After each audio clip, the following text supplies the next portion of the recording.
Okay, so welcome to CR Wrestling Commentary, Cedric Casidra, and we're answering viewers. This is Zemo times 2. 12. So he asked, what are your thoughts on wrestling skill versus flashy characters with gimmicks? And I had to ask Cedric, I was like, what does he mean by that? I had to ask off, I was asking him, and she brought up EC3 about how he looks good, cuts a promo, but so far hasn't done anything in the ring. She brought up Ultimate Warrior. And that's, yeah, for me, my thoughts on versus wrestling skill wins out each time. Because if a company can find someone that can talk that talk and look the part, but they get in the ring and then there's nothing. That sucks. Yeah, that gives. Here's the thing. If you've got a basic plain dude in wrestling tights or trunks, boots, he goes out there and he does nothing but the basics. That will be all right with the fans, but they're going to want more.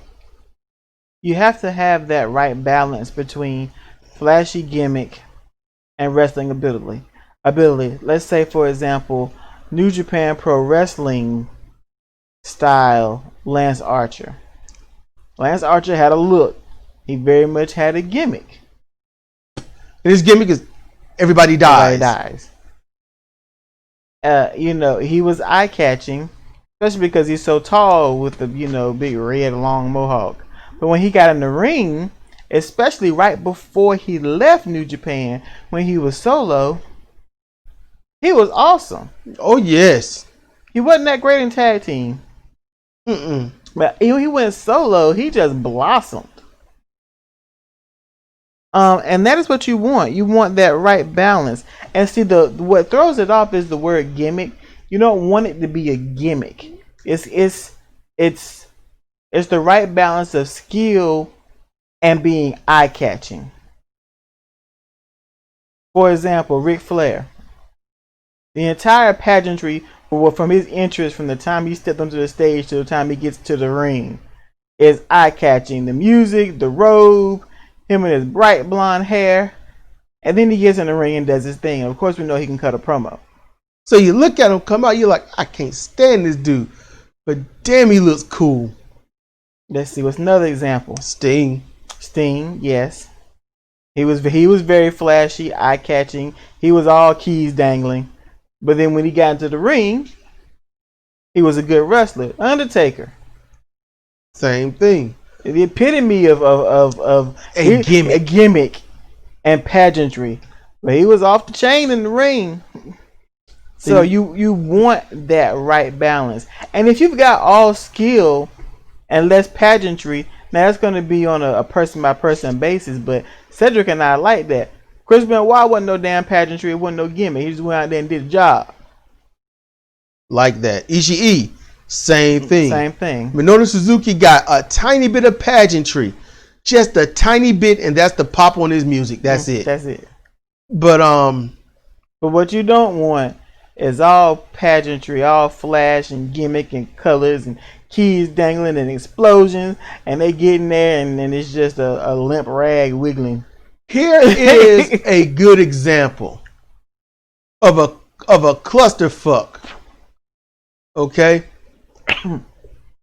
Extreme Championship Wrestling, owned and ran by Paul E. Dangerously, he innovated the choke slam. Who? Paul E. Dangerously. He did? Yep, I did a thing on it. But that's on. I remember that. I do remember the thing you did. Yeah. He gave it to 911. Good name, his numbers. That's cool. Choke slam, good. But here's the thing: Paul E. got him over. Paul E. said he's tall. He looks strong. He looked like that big, country strong looking biker that don't give a damn. basically what Kevin Nash wish he could have been. Because Kevin Nash was like Big Daddy Cool, and that was awesome, but he never looked like that person that was dangerous. 911 looked dangerous. 911 looked like that dude in a bar with a biker jacket on you don't mess with. All right, Brody King. So you give him a choke slam and the opponent is done. That's it. He gets in the ring. He might knee somebody or punch somebody, grab him, choke slam. Or maybe he just grabbed him and choke slammed him. He didn't do anything else. The opponent might beat on him a little bit. He might back up to the ropes. The opponent come off the ropes, catch him, choke slam. Why? Because he was all gimmick. Paulie was the promo. 911 was the gimmick. The choke slam was the move. Then they decide he's got to wrestle a match. It's been long enough. The fans want to see him wrestle. They scream for that, yeah, but they didn't need that. So when 911 tried to wrestle, he looked terrible. He looked bad. For example, another one, Goldberg. I was just thinking about him. I was going to bring him up. Goldberg, I know how people feel about promos. I know how they feel. But no one understands when the promo has to match the wrestler. So when that wrestler says something, they have to mean it. They've got to believe in what they're saying, and they got to deliver it to how they are. So you're not going to get a Ric Flair, a Shawn Michaels, a Bret Hart, a Kevin Nash, Scott Hall, Sean Waltman, a Sting. You're not going to get that. Goldberg comes out. It's like, hey, you and me for the title. What do you say? Goldberg comes out, which they shouldn't have done it this way. Gets to the ring. You're on. And walks away. It's almost a failed nut. Why? Because of the gimmick of Goldberg. Goldberg doesn't hit you. He hits through you. There's a difference. He should have went in that ring, beat his ass just a little bit, threw him out, you're on, and leave. Give him a taste of what's going to happen. When Goldberg wrestles, he looks like some extremely skilled powerhouse martial artist. He mixed with it was a little bit of jiu-jitsu, just a tiny bit, but primarily martial arts, power wrestling. That's it. When he got in the ring with someone he couldn't do that with, that wasn't going to work with him on his type level, it exposed Goldberg just a bit too much. Mm-hmm. The two people that exposed him, William Regal and Ming. They exposed his gimmick. William Regal and Goldberg, they wrestled, yeah. Goldberg, what does he always do? He hits through you. Mm-hmm. William Regal kept taking him down. Goldberg wrestled. He showed that he got skill. Mm-hmm. But the people are like, you should be like slamming him and he should be all jacked up. What is this back and forth stuff? Why is he out wrestling you at this point? Why are you not pounding him into the mat? That exposed him. Ming, Goldberg is a battler. Ming is a battler's battler. Ming and Goldberg, they tied up. This is why I don't call him Haku. I know he got his bones in that with WWF. I get that. But WCW is when I was actually able to see the guy actually do something. Mm-hmm. So he comes in as Ming at his later years, for wrestling that is, and him and Goldberg beat the shit out of each other. Mm-hmm. Problem. Ming can handle himself, and they threw some potatoes here and there. Ming started beating the shit out of Goldberg, and you could see it. you could see the clear difference in fight power. If it was a legit raw bone fight, Goldberg would have had his ass handed to him inside of 5 or 6 seconds.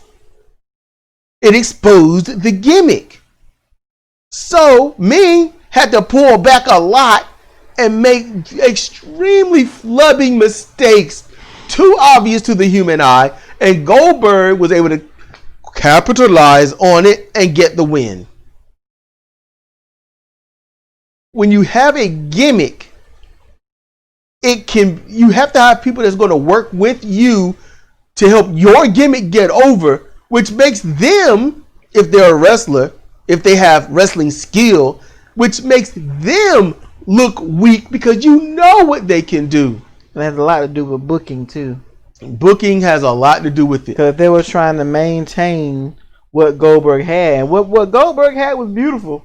Yes. What he had was beautiful. They shouldn't put him in the ring with Ming. And they shouldn't have put him in the ring with Regal, because you can look at Regal and tell that he can go into business for himself a little bit. You can see it on his face. Yeah. Fuck this guy. Yeah. You can see. We watched William Regal enough to know when he gets that fuck this guy look. Mm-hmm. He did it to Triple H. He tried to do it. He couldn't do it to Benoit. He couldn't do it to Fit Finley. Benoit chopped him in the forehead. Yeah. I'll never forget that. He chopped him in the forehead. You would think somebody had cut his head clean off. But that was a spot they worked, but he didn't know Benoit was going to chop his forehead like it would be his chest. He didn't expect that. There are ways to work with somebody's gimmick.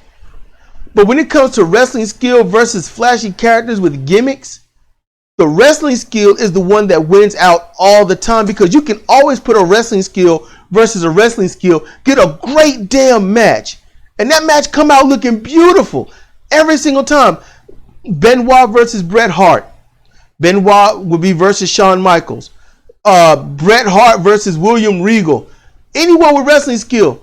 Davey Boy Smith versus any one of them. And here is my preference. Not Davey Boy Smith Jr., but his dad, his late dad. My preference is, as I said, you have to have an individual where you can do the balance between that flashy pageantry that can be a gimmick and wrestling ability. And when you have two individuals that have that wrestling ability and they also have that pageantry or that gimmick, it makes for an experience. Mm-hmm. See, the whole thing is, you don't want to watch a wrestling match and be asking, why they do this, why they do that, that didn't look right. No, that's not what you want to do. Yeah, that kills it. You want to watch a wrestling match and you want to be hooked and invested from the beginning to the end, because it's an experience. It's no different than watching a good movie. You want to watch a movie that you can, think about and talk about afterwards, and not because it sucked that bad. And most of these shows don't know how to do that.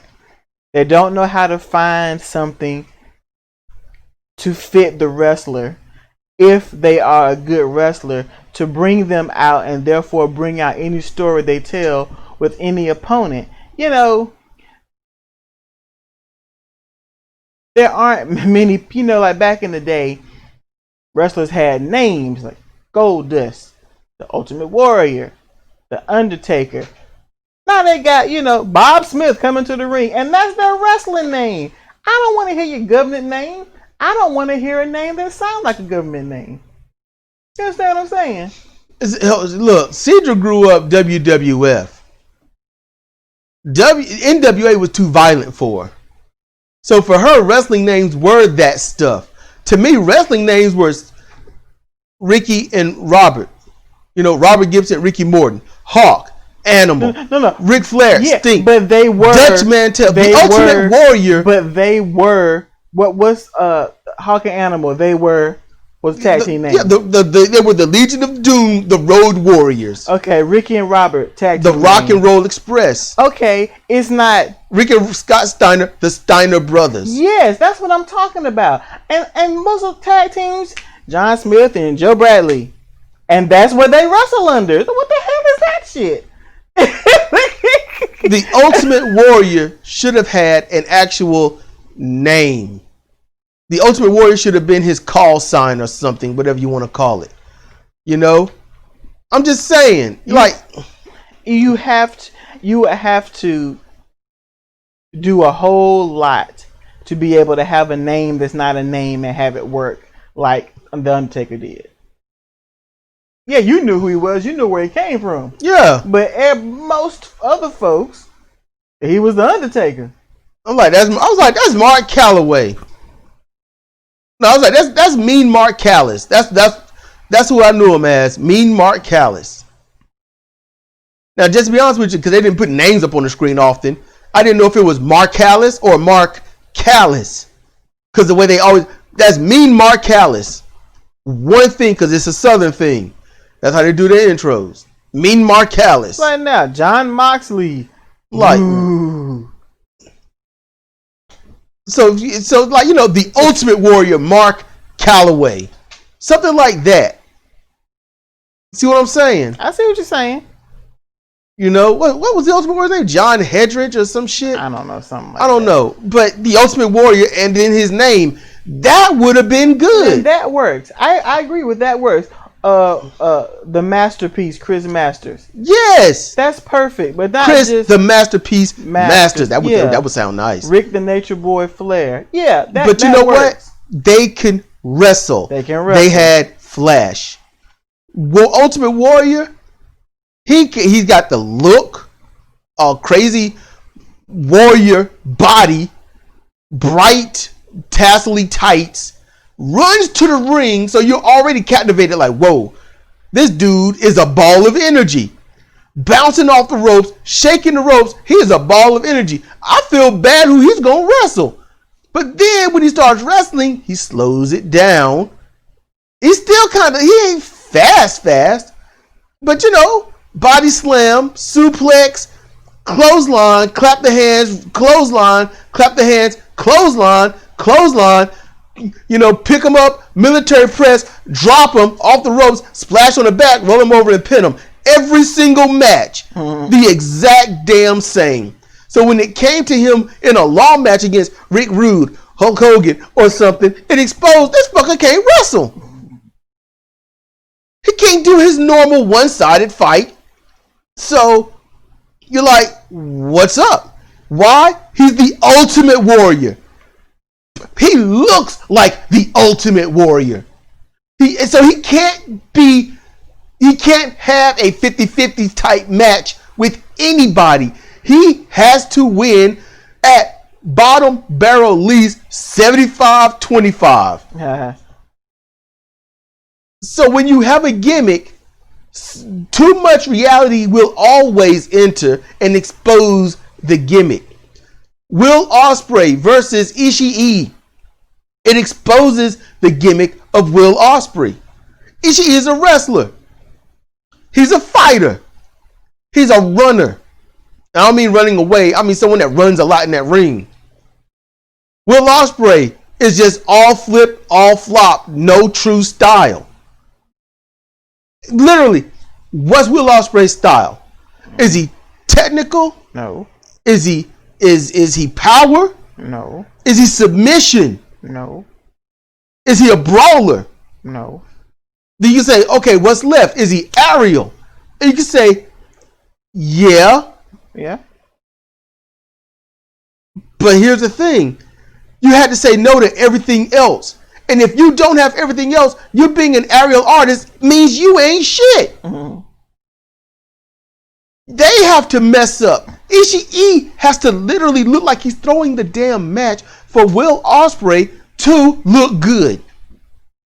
Therefore, Ishii looks bad. Not looks bad as, oh, he's on the losing side of this match. No, he looks like he's throwing it, exposing the business to help this gimmick get over. Because Will Ospreay don't have leading basics. I got you in a headlock. I pull you to the corner. I pick you up and I slam you as hard as I can, air quotes, as hard as I can. I do a quick hop to the top and something in the air fall on you. Lead, do, try to win. He don't have that. He has, I'm coming at you. Oh, I just scored a drop kick, a somersault drop kick. Come off the ropes, flying head scissors. Now you have to hit the mat and push yourself out the ring and then stand there and act dizzy. See me run to the ropes, stare at me, look up at me the whole time I'm running, and then when I jump over, hold your hands up and catch me. It makes it look phony. That's why a gimmick versus gimmicks versus wrestling skill, the flashy character versus the wrestling skill, never works. It never works. Flashy characters and their gimmicks don't work with flashy characters and gimmicks. Watch AEW. Nuff said. You watch those jackwads up there. And watch them, the whole waiting game, the whole spraining their ankles, injuring their knees, injuring their colleagues on moves that is not even a payoff for anything. I watched it. They cut their career short. That's what happens. When you've got wrestling skill versus wrestling skill, here's the thing. They can do aerial stuff because they know how to set it up. Mm-hmm. They know when to do it. They do the head scissors, throw you to the mat at the ropes where you tumble to the outside. As you start to get up, because you've already spoken about it, you know what's going to happen. When they are starting to get up, run to the ropes. So by the time they get to their feet and about to lift their head, you are now jumping over the rope and they get up like, holy crap, and they catch you, but they look stunned as they fall to the mat. Mm-hmm. To the floor. Yeah. There's a way to do it that I have watched many a time. I've watched Steamboat do it. Flair and Steamboat did that mess so perfect. So perfect. Steamboat thrown to the ropes and Flair hit the floor, starting to get up. Steamboat grabbed the rope, pull, kind of getting ready. Flair's getting up like, what the hell? Turns around, Steamboat's dropping down. He catches him, fall to the floor. It's always perfect when you have wrestling skill. See what I'm saying? Mm-hmm. Sting body slam or face plants you. You're face down. It makes sense to the audience. You can't see what's going on. You're looking at the mat. Yep. Sting goes to the top rope. He perches. He's waiting. The wrestler get up. He looks to one corner. He looks to the other. He looks to the other. Turns around. Sting's diving on him. Perfect every time. When you have wrestling skill, you can do the aerial stuff and it comes off perfect.